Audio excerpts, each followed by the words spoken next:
باللہ من الشیطان الرجیم بسم اللہ الرحمن الرحیم واتبعوا ما تتلو الشیاطین علی ملک سلیمان وما کفر سلیمان ولکن الشیاطین کفروا یعلمون الناس السحر وما انزل علی الملکین ببابل ہاروت وماروت صدق اللہ العظیم۔ آج کی تفسیر میں انشاءاللہ ہم ایک نایاب قصے کے بارے میں جاننے کے لیے جا رہے ہیں، غور سے سنیے گا۔ سب سے پہلے میں واقعہ بتانے سے میں لوگوں کے عقیدے کو ہٹانا چاہتا ہوں جو بنی اسرائیل اور یہودیوں کا عقیدہ تھا،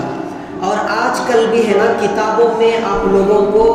یہ ہاروت ماروت کے بارے میں آپ لوگ جانتے ہوں گے، اس سے پہلے بھی تفسیر گزری ہے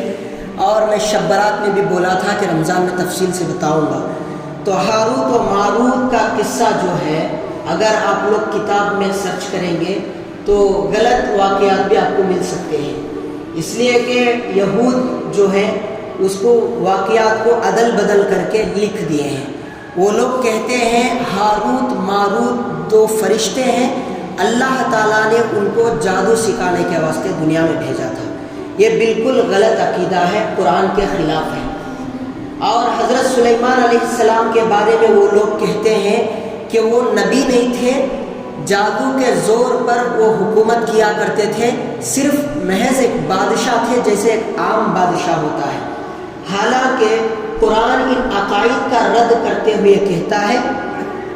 کہ اللہ تعالیٰ حضرت سلیمان علیہ السلام کی سلطنت کو جادو کے زور پر باقی نہیں رکھا، بلکہ اللہ تعالیٰ ان کو نبی بنا کر معجزے کے طور پر ان کو حکومت اللہ اپنی جانب سے دیا تھا۔ اور جو ہاروت و ماروت دو فرشتے ہیں وہ جادو کا علم سکھانے کے واسطے دنیا میں نہیں آئے تھے، اس لیے کہ جادو سیکھنا اور جادو دوسروں پر کروانا یہ کفر ہے،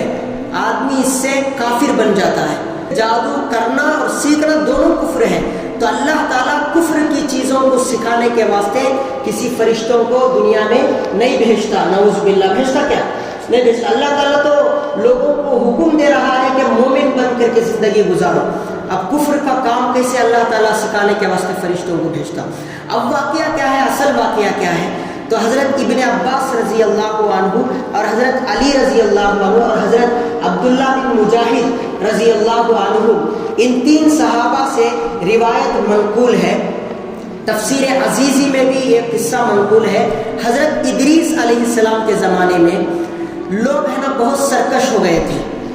بہت زیادہ اللہ کی نافرمانی کرنے لگے۔ فرشتوں نے بارگاہ الہی میں جا کر عرض کیا کہ یا اللہ، یہ لوگ اتنے سرکش ہو گئے، انسان کو چاہیے کہ آپ ہے نا انسان کو چاہیے کہ ان کو خلافت سے ہٹا دیا جائے، خلافت چھین لو ان سے، انسان سے عبادت کی خلافت کو چھین لو۔ تو اللہ تعالیٰ فرماتا ہے میرے فرشتوں وہ انسان ہیں، میں نے ان کے سینوں میں غضب اور شہوت کو رکھا ہے، جس کی وجہ سے وہ گناہ بھی کر سکتے ہیں، نیکی بھی کر سکتے ہیں،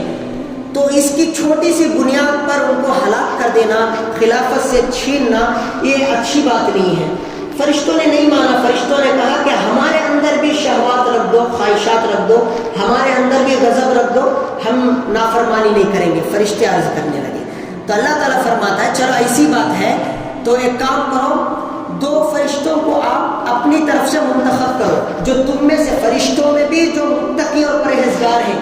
ان فرشتوں میں سے جو متقی اور پرہیزگار ہیں ان میں سے دو فرشتوں کو آپ خود میرے پاس لے آؤ، میں ان کے اندر شہوات اور غضب دے کر کے دنیا میں بھیجوں گا، دیکھتے ہیں وہ فرشتے کیا کرتے ہیں۔ تو چنانچہ فرشتوں میں سب سے تقوی والے فرشتے حضرت ہاروت و ماروت، یہ دو فرشتے منتخب کیے گئے، اللہ کے دربار میں پیش کیے گئے، اور ان کے اندر اللہ تعالیٰ شہوات اور غضب کو دے کر کے دنیا میں بھیجا۔ اللہ کا حکم ہوا فارس میں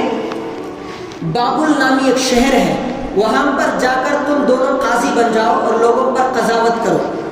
اور شام ہوتے ہی اسم اعظم لے کر آپ آسمانوں پر آ جانا۔ تو فرشتے چند دنوں تک ایسا ہی کرنے لگے اور لوگوں پر قضاوت بھی کرنے لگے، اور ان کے عدل و انصاف کا لوگوں میں چرچا ہونے لگا۔ تو فارس میں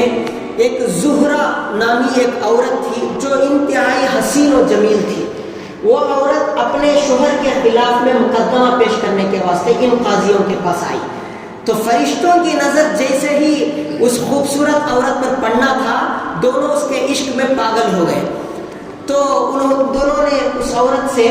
اپنی خواہش مکمل کرنے کی درخواست کی، تو اس عورت کہنے لگی دیکھو میرا شوہر جو ہے وہ انتہائی ظالم ہے، اگر پتہ چل گیا تو وہ ہمیں مار دے گا، اس لیے سب سے پہلے اگر آپ مجھ سے خواہش پوری کرنا ہی چاہتے ہیں تو سب سے پہلے میرے شوہر کو قتل کر دو،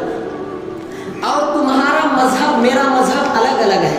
تو اگر خواہش پوری کرنا ہے تو جس بت کی میں عبادت کرتی ہوں اس بت کے سامنے سجدہ کر لینا۔ تو فرشتوں نے پہلے انکار کر دیا، بھائی کیسی بات کر رہی ہے، قتل کرنے کا حکم دے رہی ہے اور بت کے سامنے سجدہ کرنے کا حکم دے رہی ہے، استغفر اللہ کہتے ہیں۔ بھائی دونوں نے انکار کر دیا، اور پھر بھی جو شہوات ان کے اندر تھے نا، انسانی شہوات، وہ کچھ چین سے رہنے نہیں دیے، چند دن ایسے ہی برداشت کر لیے، اب اس کے بعد برداشت نہیں ہوا، دونوں نے خط لکھا اس عورت کو، ہم تیرے ساتھ خواہش پوری کرنا چاہتے ہیں، تیری شرائط پر ہم جمنے کے لیے تیار ہیں، مکمل کرنے کے لیے تیار ہیں۔ وہ عورت نے بلا لی اپنے گھر کو، بلانے کے بعد 4 شرائط وہ عورت نے رکھی ہے فرشتوں سے۔ ایک، یا تو تم اسم اعظم مجھے بتا دو، اسم اعظم کیا ہے؟ اسم اعظم یہ معمولی چیز نہیں ہے، تو اسم اعظم مجھے بتا دو، آپ لوگوں کو پتا ہے اسم اعظم کیا ہے فرشتوں کو، اب مجھے بتا دو، یا نہیں تو میرے شوہر کو قتل کر دو، یا نہیں تو تیسری شرط یہ ہے کہ میرے بت کے سامنے سجدہ کرو، اور چوتھی شرط یہ ہے اگر یہ تینوں نہیں کر سکتے تو شراب پی لو۔ تو 4 شرطوں میں سے کوئی ایک شرط آپ انتخاب کر لو۔ تو فرشتوں نے سوچا اسم اعظم بتانا مناسب نہیں ہے، یہ بہت راز کی بات ہے، اب یہ قتل بھی بہت بڑا کبیرہ گناہ ہے، اور شرک کرنا، بت کے سامنے سجدہ کرنا، یہ بھی کبیرہ گناہ ہے۔ شراب پی لیتے ہیں، کیا ہو جاتا، شراب پی کر کے بعد میں اللہ سے توبہ کر لیتے ہیں، اتنا بڑا گناہ نہیں نا شراب پینا۔ لوگ سوچتے ہیں نا آج کل شرابی بہانے بناتے ہیں، جسم میں درد ہے، فلاں تکلیف ہے، شراب پینا کیا بڑا گناہ ہے۔ یہاں پر دیکھیے قیامت تک کی زندگی فرشتوں کی ہلاک ہو گئی 2 فرشتوں کی ایک شراب پینے کی وجہ سے۔ تو شراب جب پینے پر تیار ہو گئے، شراب پی لیے، شراب کے نشے میں انہوں نے اسم اعظم بھی بتا دیا، اس کے بعد بت کے سامنے سجدہ بھی کر لیا، اور ان دونوں کو ملتے ہوئے عورت سے اس کا شوہر دیکھنے پر اس کے شوہر کو قتل بھی کر دیے۔ تو ایک گناہ کیا شراب پینا، تمام گناہ اس کے اندر آ گئے، اسی لیے کہا جاتا ہے شراب تمام برائیوں کی جڑ ہے، اس سے بچنا چاہیے، اس سے زندگیاں خراب ہوتی ہیں، آخرت خراب ہوتی ہے۔